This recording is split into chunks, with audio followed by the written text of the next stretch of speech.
Hi అండి, నమస్తే. ఏంటి కవర్లో చిన్న ప్యాకెట్స్ ఏంటి అని అనుకుంటున్నారా?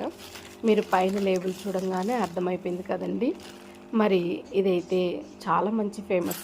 మన నెల్లూరులో చేపల పులుసు, మలై కాజా ఎంత ఫేమస్సో, మరి ఈ స్వీట్ తెచ్చిన ఊరి దగ్గర కూడా మరి ఈ స్వీటు అంతే ఫేమస్.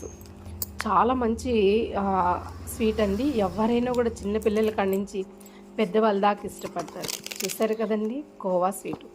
కోవా అంటే ఇష్టపడని వాళ్ళు ఉంటారా? ఎవ్వరు ఉండరు కదా. ప్రతి ఒక్కరు ఇష్టపడతారు. పచ్చి కోవా తెప్పించుకొని మనకి ఇంకా రకరకాల వంటలు చేసేదానికి మనం ఎంతో ఇష్టపడతాం కదా. అలాంటిది స్వీట్ కోవా అంటే ఎంతమంది ఇష్టపడతారు? ఇష్టపడని వాళ్ళు అంటూ ఉంటారా? ఉండరు కదండి. అందరూ బాగా ఇష్టపడతారు.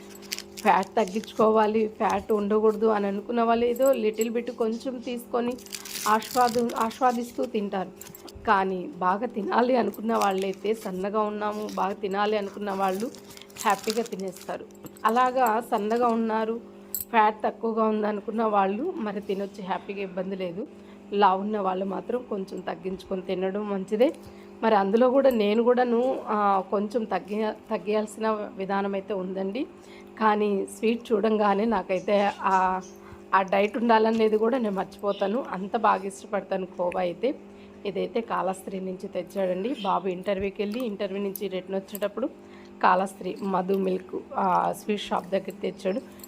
వేడిగా అక్కడ చేసి మరి ఆ ఆకులు వేసి ప్లేట్లు వేసిస్తుంటే వాడు తింటూ చాలా బాగుందన్నాడు. అందుకని 2 ప్యాకెట్లు తెచ్చాడు ఫ్రెండ్స్. మీకు చూపిద్దామని అయితే ఓపెన్ చేశాను. మీకు నచ్చితే లైక్ చేయండి, షేర్ చేయండి, సబ్స్క్రైబ్ చేసుకోండి ఫ్రెండ్స్. నమస్తే, బాయ్.